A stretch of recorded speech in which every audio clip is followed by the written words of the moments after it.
Team India T20 world cup విజయంతో ఉత్సాహంలో ఉంది. అయితే ఫైనల్లో విరాట్ అద్భుతమైన ఇన్నింగ్స్ ఆడి మ్యాచ్ని గెలిపించాడు. టీమిండియా విజయంలో కీలక పాత్ర పోషించాడు.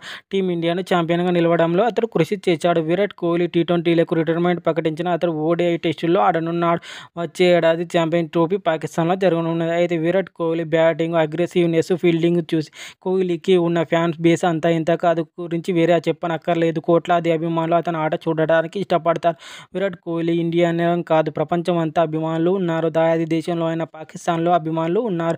పాకిస్తాన్ మాజీ ఆటగాడైన షహీన్ అఫ్రిది మాట్లాడుతూ విరాట్ కోహ్లీ కోసం మా దేశంలోని ప్రజలు ఎదురుచూస్తున్నారు.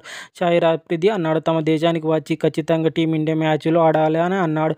పాకిస్తాన్ వచ్చి ఆతిథ్యం అంటే ఎలా ఉంటుందో చూపిస్తాం అన్నాడు. వచ్చే ఏడాది ఛాంపియన్ ట్రోఫీ పాకిస్తాన్లో జరగనుంది. కానీ సెక్యూరిటీ రీజన్ వల్ల బీసీసీఐ పాకిస్తాన్ వెళ్ళడానికి, మ్యాచ్లు ఆడడానికి నిరాకరించింది. కావాలంటే తమ మ్యాచ్లు శ్రీలంక లేదా దుబాయ్లో మ్యాచ్లు ఆడడానికి హైబ్రిడ్ విధానంలో నిర్వర్తించాలని చెప్పాడు.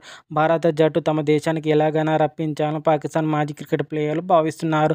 భారత జట్టును గౌరవిస్తానని కోహ్లీ మా ఫేవరెట్ క్రికెటర్ అని షహీన్ అఫ్రిది అన్నాడు. Please subscribe my channel. మరిన్ని అప్డేట్స్ కోసం నా ఛానల్ సబ్స్క్రైబ్ చేసుకోండి.